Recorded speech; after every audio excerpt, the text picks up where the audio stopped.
বিষ্ণু বললেন তাসলিমুল খাসা, কিয়ামতের আগে লোকজন শুধু পরিচিতদেরকে সালাম দিবে, অপরিচিতদেরকে সালাম দিতে চাইবে না। এরকম আছে না নাই? এই মুরব্বী চাচারা চিনি চাচা আসসালাম আলাইকুম, চিনি আসসালাম আলাইকুম, ওদিকে চিনি আসসালাম আলাইকুম। কিন্তু অন্য একটা এলাকায় গেছি, ওখানে কাউরে চিনি না, সালামও দেয় না। বাসে উঠছেন, কাউরে চিনেন না, সালাম দেন না। এরকম আছে না নাই? তো সালাম কি যাদেরকে চিনেন এদের জন্য? কথা কন। আলা মান আরাফতা ওমান লাম তারিফ, যাকে চিনো সালাম দাও, যাকে চিনো না তাকেও দাও। আল বাদিউ বিস সালাম, বিষ্ণু বলেন আগে আগে দাও। আল বাদিউ বিস সালাম বারিউ মিনাল কিবর, আগে আগে যে সালাম দেয় তার হৃদয় থেকে অহংকার মুক্ত করে দেয় কে?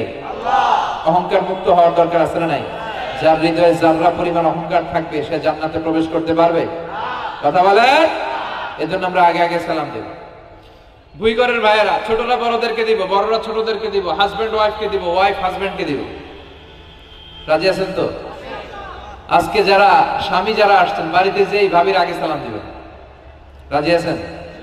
কথা কয় না, আওয়াজ ছোট হয়ে গেছে। পারা যাবে? আপনি আগে সালাম দিবেন, এটা দেখে আপনার স্ত্রী লজ্জা পেয়ে আপনার আগে দিবে। এগুলো দেখে বাচ্চারা সালাম শিখে ফেলবে। সুবহানাল্লাহ কইবেন না? আমরা কি চাই না আমাদের ফ্যামিলিগুলো এরকম সুন্দর হোক? আমরা কি চাই না আমাদের ফ্যামিলিগুলো জান্নাতি হোক?